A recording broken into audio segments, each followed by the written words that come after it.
Welcome back. So, I want to start today by kind of destroying a specific mental image you probably have. Okay. When I say maple syrup, you're probably picturing, what, a snowy morning in Vermont. Flannel shirts, metal buckets, maybe a horse? Exactly. Mm. A horse-drawn sleigh, the sound of a slow, romantic drip of sap. It's rustic, it's wholesome, and it looks great on a bottle. It is a beautiful image. And look, for a very small number of backyard hobbyists, it might even be true. Right. But if we're talking about the syrup you're actually buying at the store, the stuff that fuels the global breakfast industry, that image is, well, it's about as accurate as thinking your iPhone was built by a blacksmith. That's the perfect analogy, because I've been buried in the research for this deep dive, and the reality is so much more intense. Oh, yeah. We aren't talking about buckets and horses. We're talking about high-stakes global economics that rival, like, the oil industry. Absolutely. It's a collision of physics, biology, and logistics. When you peel back that label, you realize this is an industry trying to turn a very dilute, unstable natural resource into a shelf-stable luxury product. And all within a window of time that seems to be shrinking every single year. It is. And it all starts with the sheer volume of liquid. I think most people know sap gets boiled down, but Yeah. the scale is just staggering. It brings us to this concept I kept seeing in the notes, the Jones Rule of 86. The Jones Rule of 86, it sounds like a spy thriller, doesn't it? It really does. But it's actually the fundamental law of the sugar house. It was developed way back in 1946 by a researcher, C.H. Jones, at the University of Vermont. It's a quick and dirty formula for producers to figure out exactly how much sap they need for a single gallon of syrup. Right. And the math is, it seems simple, but the implications are just brutal. You take the number 86 and divide it by the bricks. Which is just a fancy word for the percentage of sugar in the sap. So if you've got really good sap from a sugar maple, maybe 2% sugar, you divide 86 by 2, that's 43 gallons of sap. 43 gallons of sap to make 1 gallon of syrup. 43 to 1. Think about that. You have to handle, transport, and boil off 42 gallons of water just to get that 1 gallon of finished product. But here's the kicker. Sap isn't always 2%. And this is where the financial pain really kicks in. If you're tapping, say, red maples, or it's just a cloudy season, you might be dealing with 1% sap. So 86 divided by 1. You're now at 86 gallons of sap for that same gallon of syrup. You're doing double the work? Double the fuel, double the hours, double the wear on your equipment, all to produce the exact same amount of syrup that you sell for the same price. It turns a good season into a money pit, just like that. And that's before we even get to the not-so-sweet factor. This part of the research actually hurt my soul a little bit. It is painful. The Jones Rule is a theoretical best-case scenario. In the real world, you've got efficiency losses. When you run a continuous flow evaporator, this big machine that boils the sap, you have to sweeten the pans to get started. You're filling this giant rig with sap that gets more concentrated as it moves. And at the end of the season, when the sap stops, you're left with this machine full of semi-concentrated liquid. They call it the sweet. Yep. And I was shocked to learn that a lot of producers just dump it. They do. It's a risk calculation. That sweet is often full of what's called niter, or sugar sand. We'll get to that. Oh. Boiling it all the way down without fresh sap behind it risks burning your pans. Are making bad syrup. Or making off-flavored syrup. So for many, it's easier and safer to just open the valve and let it go down the drain. That's gallons of potential liquid gold just gone. Gone. So when you account for that loss, that theoretical 43.1 ratio might actually look more like 54.1 in the real world. You're throwing away almost 20% of your potential product. It really puts the price of a gallon of real maple syrup into perspective. It really does. So speaking of managing all that water, let's talk about the boil itself. Because, again, the romantic image is a wood fire. But modern evaporation sounds more like a chemistry lab. It has to be precise. You're trying to hit a very specific target. Syrup isn't done when it looks brown. It's done when it reaches exactly 7 degrees Fahrenheit above the boiling point of water. Which is normally 219 degrees at sea level. But, and this is the really cool part, the boiling point of water isn't constant. No, it changes with the weather, with barometric pressure. So if a storm front moves in... A low pressure system, right. Water boils at a lower temperature. Maybe it boils at 210 instead of 212. If you don't adjust your target down, you'll overboil the syrup. It gets too thick. And it crystallizes in the jar. Turns into rock candy. But if a high pressure system moves in clear skies, cold air, The boiling point goes up. Stick to your old target and you underboil it. Then it's too thin. Too thin, and it can ferment in the bottle. It can literally explode. Wow. But the biggest change in recent decades isn't how we watch the boil, it's how we avoid the boil. Yes. You're talking about reverse osmosis. RO. This seems to be the tech that separates the hobbyists from the big industrial producers. It's the absolute game changer. In the old days, you boiled off 100% of that water. Today, producers push the sap through an RO machine first. It uses high pressure and membranes. Kind of like a desalination plant. Very similar idea. It separates the water from the sugar before it even gets to the evaporator. They can remove 60 to 80% of the water before the boil even starts. It's a massive savings in fuel and time. It's huge. It turned an industry that was constrained by how much wood you could chop into one, limited only by how many trees you can tap. But there's still a bit of a culture war over the fuel, isn't there? Wood versus oil. Oh, for sure. It's the classic tradition versus efficiency battle. Wood is romantic. It provides that incredible smell, wood smoke, and caramelizing sugar. The labor involved. It's astronomical. You're cutting, splitting, stacking, and feeding that fire every 6 minutes around the clock. Versus fuel, oil, or gas, which is just, you push a button. You lose the romance, though. You lose the romance, but you gain consistency. You set a dial. Though I should say, the wood guys are fighting back.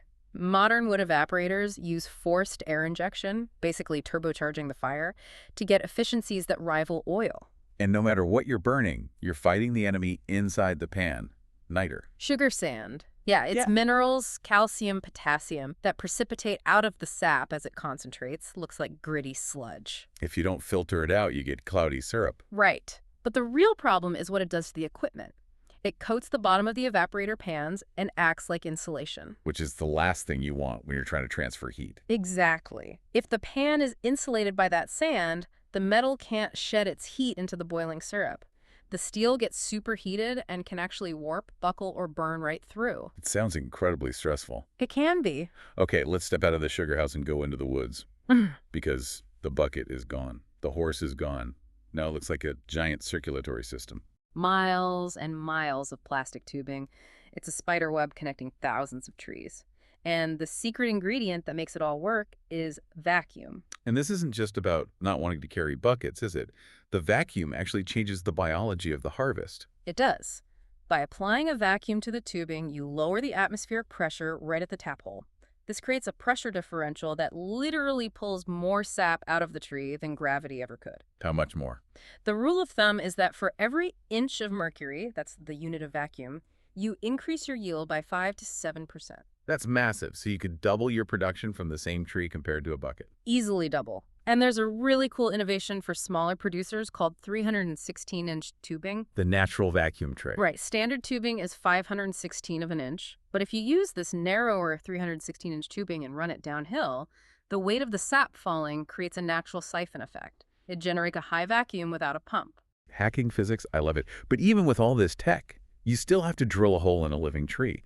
And I was surprised at how precise that surgery has to be. It is surgery. You have to use a high-speed drill for a clean cut. You can't go deeper than about 2 inches. And the biggest danger is hitting stained wood. The tree's sour tissue. Essentially, yes.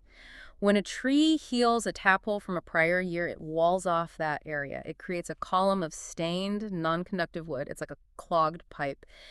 If you drill into that brown wood the next year, you get almost nothing. So hitting that stained wood can reduce your yield by, what, 75%? At least. So you have to keep a map, mental or physical, of where you've drilled every single tree and you move around it in a pattern, always hitting fresh, white, conductive wood. And keeping everything sterile. Absolutely. Bacteria are the enemy. If bacteria get into the tap hole, they start eating the sucrose and converting it into invert sugars, glucose, and fructose. And that matters because... Why?